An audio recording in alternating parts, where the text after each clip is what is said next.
Hello and welcome back to another episode of the Investor Financing Podcast. We're going to have a great show today. We're going to talk about creative financing. We're going to talk about the opportunities that are always available through creative financing, but maybe over the next 6, 12, 18, 24 months, we might see a big influx of people that have bought at the peak of the market and now they need to go move for a job and they can't sell because if they sell, they're going to take a loss. They're going to have a short sale on the record. So it's a good time to understand the tools in our tool belt to pull out the creative financing tool belt and pull out that hammer. And we've got a guest on the show today who's done quite a few of these deals, a couple hundred creative financing deals over his career. He's been in the real estate game for many, many moons, so he's not a newbie.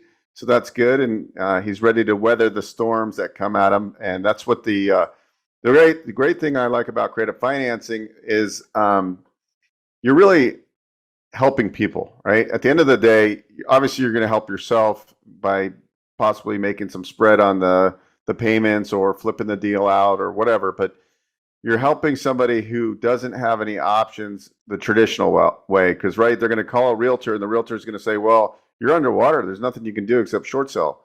And if you short sell, then you're going to probably screw up your credit. You might get a deficiency judgment against you and all that stuff that goes around short sales. And so I personally think that we probably won't see a ton of foreclosures. I think we'll definitely see an uptick of foreclosures, but I think the opportunities will be in like the short sales. And then there's still a lot of free and clear properties out there. So no matter what the market's doing, there's opportunities to find these sellers who don't really need the money right now, but they're like, hey, I'll sell on terms. And so finding those sellers is also a good thing. And oftentimes you can find that landlord that's like 70, 80 years old and like, hey, I just want to get out of these deals. I don't want to list them traditionally. I've got 15 houses in this market. Give me an offer that makes sense for me and I'll sell it. And usually they want the price. And we know that we win if we get the terms. And so today we have a guest that is a master at putting these terms together and creating these win-win situations. So please welcome Ronald Walker to the show. He's based in the metro of Grand Rapids, Michigan, which is a great market to own real estate in. And I own some property in Indiana. I don't own anything in Michigan, but Michigan's a market that I've always been interested in owning, even though I'm on the West Coast. So welcome to the show. Thank you so much, Beau, man. That was quite the introduction, bro. I appreciate it. The subject to owner financing, creative stuff, just like you said, it's an amazing tool in the tool belt, right? It's not one strategy, but it's a tool belt of strategies, right? And depending on the situation, just allows you some flexibility to be able to capture real estate and make money, right? Because we're, as real estate investors, when we really boil it down, bro, we're opportunity seekers and we're looking for the opportunity in the market. And I love what you talked about there. Just being prepared, right? Just being prepared, being ready. If it's a cash purchase, if it's holding a rental, if it's, double downing on marketing, if it's helping other investors, having those tools allows us to take advantage of the opportunity that's in front of us. And if we're prepared, we're not only able to help other investors, other agents, but sellers through a time that can be very hard for people. And so I'm excited to be on here. I'm excited to talk about it and just kind of see where the conversation goes, bro. Awesome. Thank you. So today, what does your business look like? Are you mentoring others as well? What kind of marketing do you do? And obviously the last couple of years has been really a seller's market, and the market's been like insanely stupid, I guess you would say, but there's always opportunities. But I'm kind of like position this as, what are you doing today? What kind of like lead generation? Are you getting well known where just people bring you deals and that's where you get primary deals? Are you doing direct to seller marketing? And are you helping others? And sometimes the newbies bring you deals too. Yeah. So we have two primary funnels for deals. Okay. So funnel one is seller direct. Okay. I've been doing seller direct since I started. So back, I started in late 2013. Late 2012, early 2013.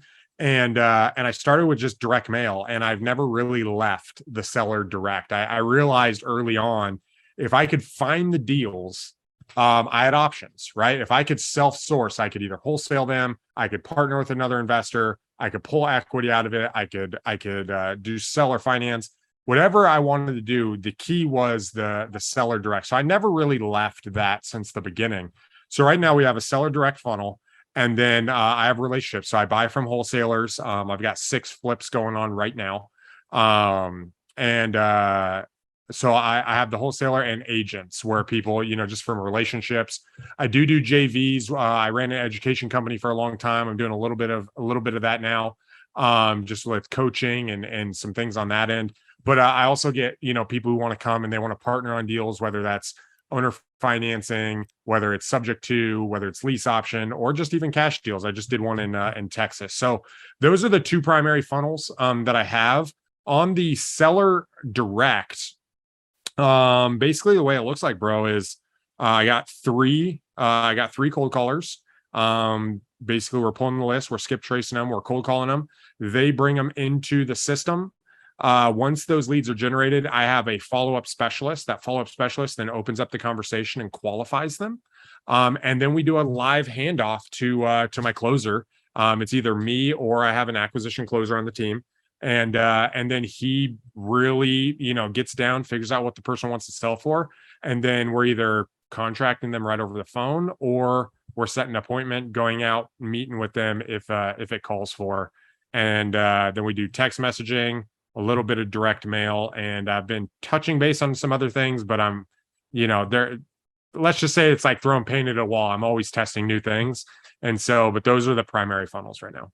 So are those team members, are they virtual? Or are they in other countries? Like I have some team members in the Philippines. Are all of your people local? Yeah. So they're not local to Michigan. Both the guys they're actually both in New York. So my acquisition coordinator, he came to me and actually reached out to me to partner on a deal. Gosh, it had to be 2.5 years now. And we just started working together, and he's like, "Hey man, can I come work for you?" So he's in New York, so he's doing it over the phone. And then my follow-up specialist is in New York as well. Hayes came, I just interviewed a bunch of people. It just so happened that it came from New York because I've got a fairly good audience there. And so he came from New York. And then I do have mobile operators. I've got one guy that's in the Philippines, and I'm actually interviewing another girl today that's in the Philippines as well. They're not so much on the sales side. They're more on the operations side, making sure transaction coordination is going well, doing my admin, filling out paperwork, making sure Podio is cleaned up and the leads and stuff like that. So most of the, the virtual assistants or the mobile operators are overseas.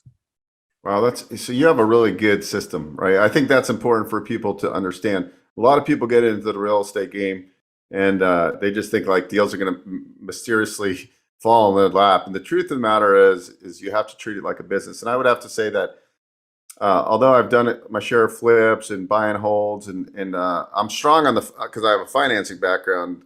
To me, it was always easy putting money together. Yeah. I understand creative financing really well, except I've just never applied because I always went with the easiest way for me, which is, buy with creative, with funding. And I've realized many moons ago that, listen, there's so many ways you could be doing this. There's the sandwich lease options. There's the sub twos. So really, when a deal comes in, you have like 6 different tools in your tool belt, and then you figure out, hey, am I going to wholesale this? Am I going to flip it? Am I going to buy it sub 2? Am I going to do some kind of lease option or sandwich lease option? You've done probably all of this.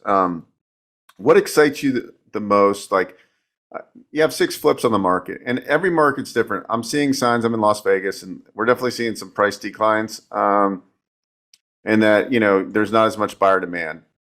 Where do you see our market going? If you pull out your crystal ball and rub your crystal ball, where would you say? Do you think we're going to see a pretty good amount of opportunity over the next 12 months? So I think my thought process is, Beau, is if we can monetize fear and we can sharpen our ability to help people, there is going to be more opportunity for those people. Right now, I think on the retail market, there's been a slight slowdown, but that slight slowdown has been interpreted as a massive crash, right? Like it's been interpreted like we were so hot and we pulled back and we're still a seller's market. We're just not as crazy as we were. And like everyone's freaking out, right? Like, but what's happening is investors are skeptical. People are slowed down and they're being a little bit more picky on purchasing.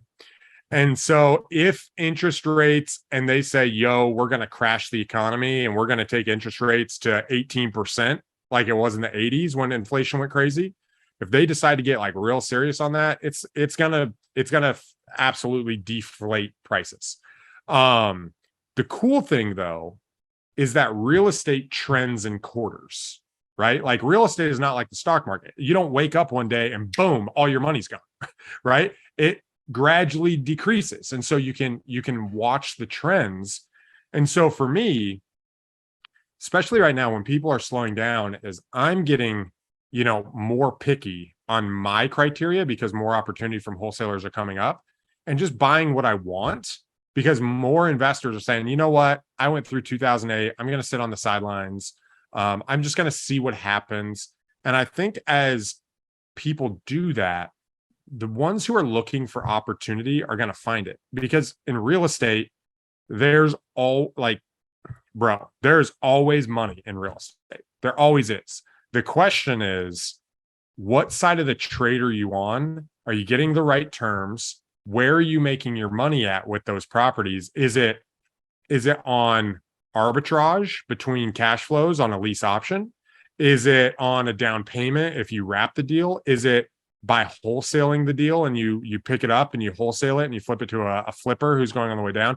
Is it a small flip? Is it a big flip? It's just anticipating the market. I think there's always opportunity, but it's being a little bit more strategic about your deal flow and what types of deals you want to get. So that would be my main answer. I think those who are focusing on sharpening themselves, I think those who are focused on self-education and learning, I think those who have a beginner's mindset and are looking for the opportunity and looking to help, I think they're going to be the ones that win. I think the ones who are scared, I think the people who are over leveraged, I think the people who are arrogant, and I think the people who are lazy, they're all going to get filtered out, right? And honestly, I kind of want those people to be filtered out. You know what I'm saying? I want to be in business with really good people and people who have good businesses. And so over the next coming years, I don't know exactly what's going to happen, but I do think that those who are active in the market will come out with an extra zero added to their net worth. At least if you've got 50 grand in the bank, you're going to come out with 500 grand. If you got 500 grand in the bank, you're going to come out with 5 million. Like I really believe that those who are active and sharp and learning, and looking for opportunity, man, I think the Great Depression, everyone talks about how hard it was for everybody, which it was. But the Great Depression created more wealth than any time in America. Like that's crazy, right? So I want to be on the right side of the trade, right? I want to be on the side of the trade where there's new opportunity. All the old guys are being filtered out. The new guy like me, the underdog, can come in and through hard work and sharpening and working together with people, we can win. And I believe that 1 + 1 = 5. And so I want to connect with all the people who have that same mindset and say, yo, let's win together and let's come out on top. I love that. I love everything you just said. And I would tend to believe with everything you said, I would put my money on that too. We don't have a crystal ball, but at the end of the day, people need to rent, people need to buy, people need to sell. And if you know the market and you know your buy box, and that's why I always like the Midwest too. The Midwest markets don't move as much as maybe the West or the East Coast. Is your buy box just mostly Michigan? I heard you say Texas too. Are you doing marketing just locally pretty much? How does that look? Yeah. So all my internal marketing is here in West Michigan. So I actually lived in Dallas, Texas for 12 years, not 13 years actually. And I moved up to Michigan 3 years ago. So I actually have done a majority of my investing in Dallas, Texas. When I moved to Michigan, I actually sold my portfolio of notes when I moved up here. And but most of my stuff is primarily here in West Michigan because I've got a lot of relationships in Texas, Houston, Dallas, Fort Worth, people bring me deals that I'll partner on here and there. And then I've done a couple deals in New York. I've done a couple deals in Tennessee. I did one deal in Florida. So I will tap into those, but usually it's some sort of JV relationship, right? Like someone's got a deal, they want to walk through it together, they want to find a buyer, they want to do owner financing in sub two, and they want help structuring it. And so we'll go into that state and open up an LLC and just operate with that one property or JV with them. But for the most part, most of my marketing is here in West Michigan. So do you mostly dispose of your real estate holdings and or do you have a rental portfolio, or you like the actual transaction base, and then sometimes you keep notes and stuff? What do you prefer for the cash flow? So that's a tricky question for me, to be honest. I'm actually in the midst of a transition. So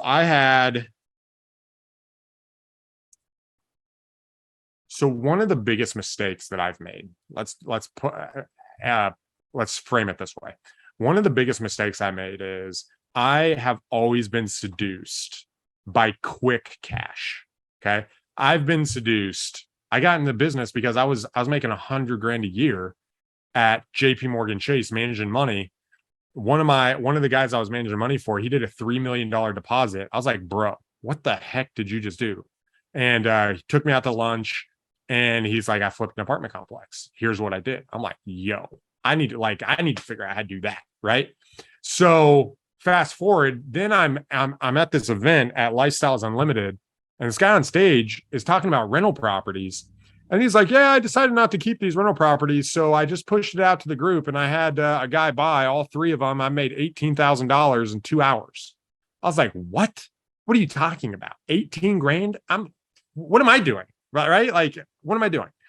So I jumped into it. I got into wholesaling. And for me, man, 20 grand here, 30 grand here, 40 grand here. Like, that's really attractive, right?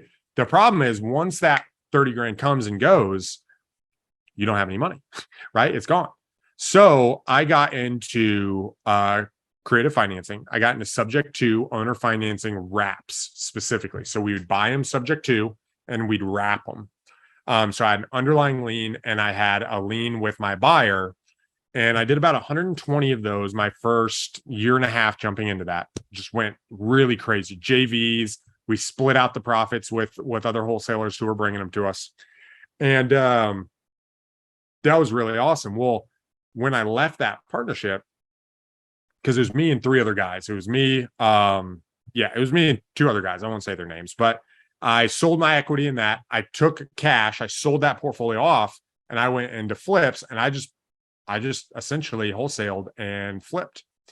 Then I was like, okay, I'm going to build up another portfolio. I started doing that. And essentially with the unknowns of where the market was, I was a little over leveraged in there, right? I'd bought the properties right. I'd turned them into notes. I'd done some collateral assignments on the notes to pull out some equity. And so I'd not as much equity in the deal, and the cash flows weren't quite where I wanted them to be. And so I essentially sold the portfolio again and pulled out the cash and started wholesaling, getting into a wholesaling position and a flip position.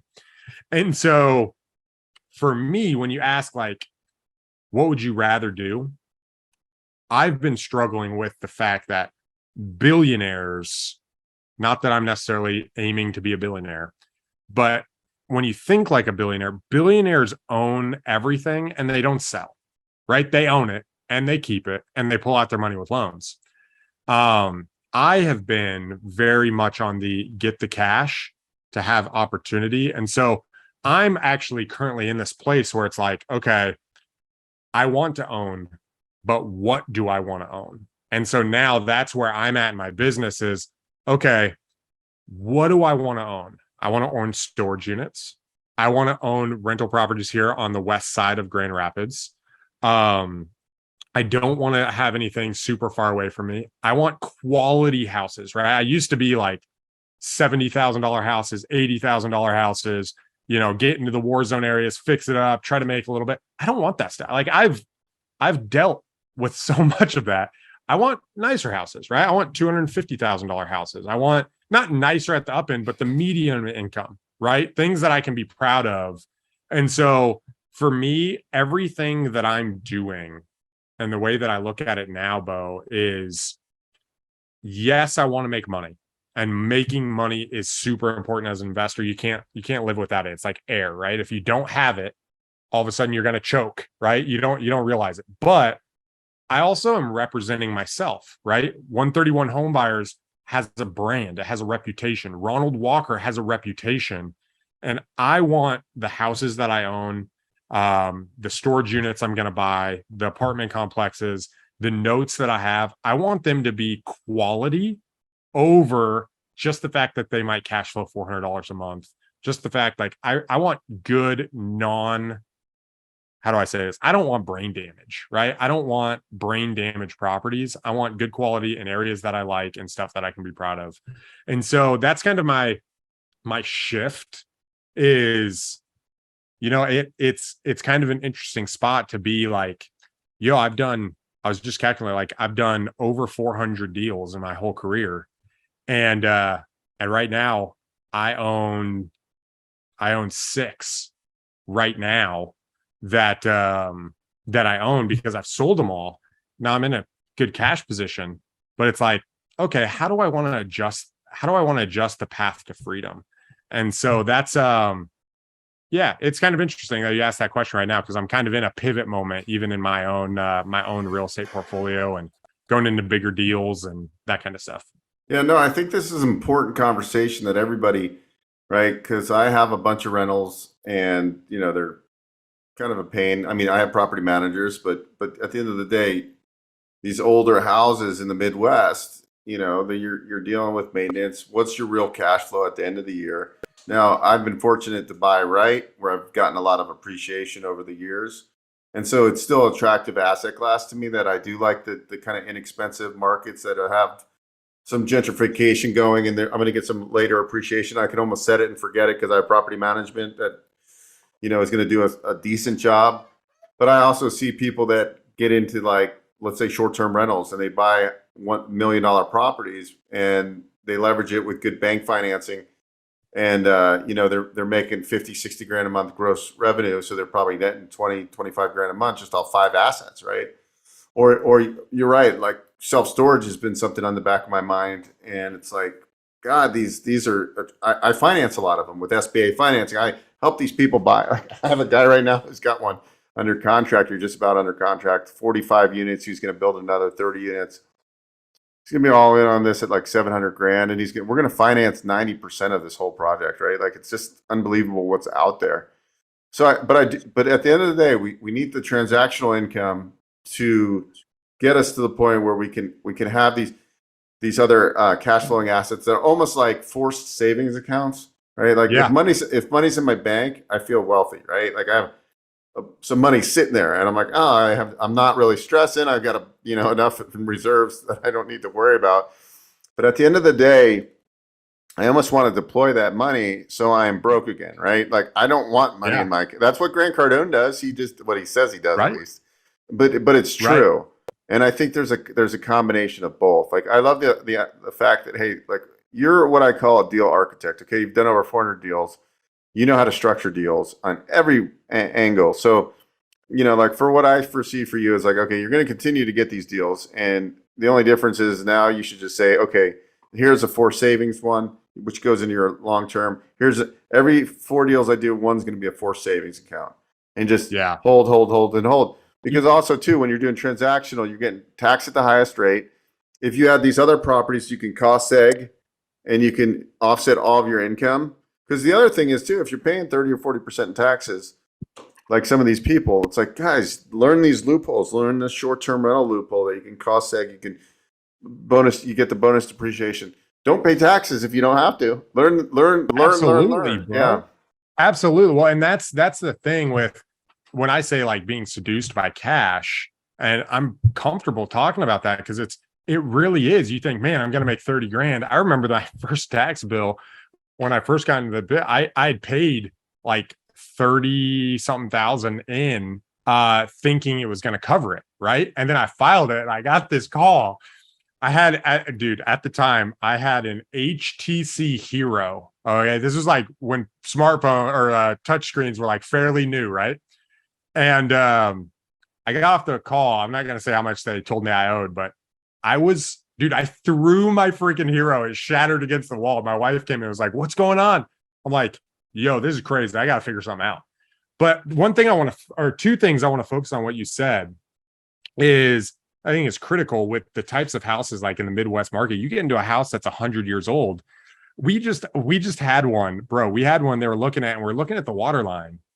And it's one I'm flipping right now. We're looking at the water line, and my guy's like, dude, that's a gas line. I'm like, that is a gas line. He's like, the water's coming through there. I was like, what is going on here? Why is this like this? Right. And so what you have is this, like, when you're dealing with properties that are 100 years old, they don't have any code, right? And stuff can just start. It's a can of worms. It can just start happening. So when you go into bigger deals or cash management, like you said, the cash management side, which brings me to number 2, is I think it's under talked about. Like, people don't talk about how do you focus your active income, stuff that's going to pay me, that's going to take care of my life, and the active income we need for the business and me personally. And then let's segregate and say, yo, this is my wealth building income, and being able to balance, yo, I need this amount of cash and I need this amount of net worth. Oh, by the way, use as little as this as possible, invest as much as you can, and build up your cash flow and allow that to be your lifestyle. Like, that's not talked about a whole lot, and it's something that I think a lot of people can learn from, because it's really easy. I shouldn't say it's really easy. I know a lot of people are trying to get that 6-figure mark, but it's really easy to hit six figures or multi 6 figures. And then all of a sudden you got this massive tax bill and you got all these problems, and then all this stuff's happening. And you're like, man, what should I do differently? And being able to have a balance, I think is, I think it's key. And I think a lot of that's they want to hold that stuff. They're like, yeah, I made this $100,000 check. But what they're not saying is, yo, this 100,000 is actually paying for these 3 deals. I lost, 20,000 on each of them. And so it's really just a wash. It's not like it's net at the end of the day. So no, man, that's a really good point, being able to balance that stuff together. Yeah. Cause at the end of the day, like, for me as a commercial mortgage broker, I'm always commission based. I'm always in the trenches. I'm only as good as my next deal. And that was like years ago. That's like, all right, I'm sick of flipping, because, you make your money, and sometimes it's great. Sometimes like you do a lot of work, and, you get a little bit of a fee, and you're like, man, I just spent 4 months doing this and it didn't pan out. You want a good batting average. And I think anybody that's never lost money on a deal, I always question, and there are those prodigies that just get lucky and never lose money. But majority of people I know, if they do enough deals, they're going to lose sometimes. But just that fact that you're building, I think you got to look at this and take it seriously, right? Like, if you want to be a full-time real estate investor, you got to take it seriously. And you got to have a business model. Like, if you look at really good real estate agents, it's just not them, right? They have a showing agent, they have a transaction coordinator, just how you have your investor business built, right? And I think once people start understanding, hey, we got to look at the funnel first. We're going to get X amount of leads in this funnel, and then having the right people to filter those leads. And there's a lot of components. People think it's easy. The people that have got into the business and bought something, let's just say here in Las Vegas, and they bought it for like $250 like 3 years ago, and they put in 50 grand of work. The market helped them so much because we've had such good appreciation. But when you get in a market where it's like it's not like that anymore, you're going to mess up a lot more. So like, the market saved me numerous times because I bought in good deals, and my budget doubled, and all of a sudden I was saved because the property had sold for 50 grand more than I thought it was going to sell for. Yeah. So I think we're going to see it. You're going back to what you said originally. We're going to see a lot of people get weaned out of this business, which is a good thing, right? This always happens. Look what happens when people, like in the good times, when they all get their real estate license, right? And then, real estate goes from like X amount of agents nationally and then all of a sudden it declines like dramatically. We're going to see that again. my mortgage broker friends that are doing residential loans, they were crushing it. They went from making, 200 grand a year to making 650, in the West Coast, these California loan brokers doing residential mortgages, but they're not going to make that again. They're going back to like making 100 grand a year, which is Yeah. still decent money. But the point is that they're used to that $500,000 lifestyle. So when you I have, think Warren Buffett Yeah. he said, rising tide lifts all boats, but when the tide goes down, make sure you're not caught with your pants down, right? Or something along that line. Like when the tide goes down, you're going to see who's caught unprepared. And I think that's exactly what you're saying is, man, when things are good, it covers all the mistakes. When things are bad, it exposes all the mistakes. And back to creative financing, like you said at the beginning, it's just a solid tool. It's a tool that allows you to maximize opportunity. So that way, let's say, an investor there in Las Vegas with where you're at, he calls you up. He's like, hey, man, I got this lady. She's really motivated. This house, it's $450,000. It's this, her payments at 2.75. Man, the rents are at X. I think we could do this, but there's no equity. It allows a guy like me to come in and say, hey, instead of us looking to make equity a factor or like we need it at a certain discounted price, we can say, hey, we can actually structure it where we can make money on the arbitrage between her payment and a payment to a new person. We can do it on a down payment or an entry fee for like a lease option. And then we can make money on the back end whenever that person might refinance or sell or refinance or get out of that. We might be able to make money on the back end. It's just about structuring it differently, but knowing how to do that, even on big deals, right? Even on apartment complexes and, and storage units and going in, there's some really cool stuff. If you can learn that element of just creative financing, man, it opens up so many doors, bro. who was the most impactful, like in your learning journey on creative finance? Do you have somebody that you followed early on? Yeah, so I actually partnered with a guy. So when I first got in 2013, I partnered for a year and a half with a guy named Scott Horn, out of Texas. He's like he's an OG with owner financing. He's an attorney. He's been doing owner financing for 25 years with a guy named Mitch Stevens, I think Mitch Stevens is retired now. That's who I learned from. So I was actually his partner for a year and a half. So he basically, me and my other partner at the time, there was three of us. And Scott was like, hey, if you guys will get out there and hustle, I'll show you the business. I'll show you how to do it. So that's how I learned. Um, they called me off one of my bandit signs and they're like, hey, do you have any trash deals? We'll help you close them.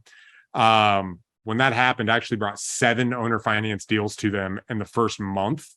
Just because I went back and called all my old leads, they helped me close them and they offered me a partnership.